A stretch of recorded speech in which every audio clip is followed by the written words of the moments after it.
We exist for survivors, for people who have experienced sexual violence at any time in their lives, to make sure that they get the support so they can heal from their trauma and live fulfilled lives.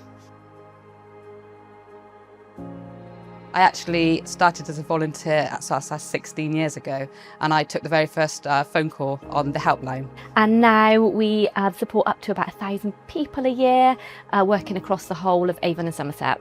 To see the organisation it is today is just absolutely amazing. Well, I don't think probably anybody imagined it would grow quite as much, but we did know that the need was there and the demand was there, and we didn't have anybody else that was able to provide this really vital service. It's amazing that we're able to do the kind of reach out side of things and really get into communities where maybe they've not spoken about sexual violence before, or maybe just taking that first step and meeting us where they are is so important.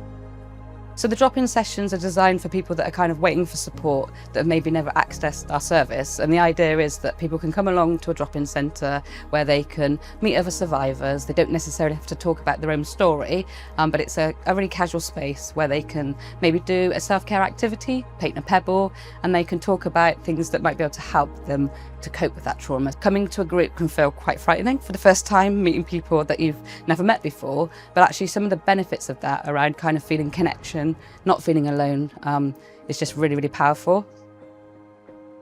But actually, once they got here, they felt welcome, they felt comfortable, they felt as though they could kind of speak to our members of our team that are running the sessions. I think if somebody says that they feel less alone, for me, I feel so proud of that. Funding like this from the ICB means that we can try out new projects, we can deliver our drop-in and reach out, we can start responding to people and really living our values of listening to, believing and supporting survivors. And we know it works. Survivors, they tell us that we lift weight off their shoulders. They tell us that we transform their lives, and they tell us that they've been heard for the first time in years.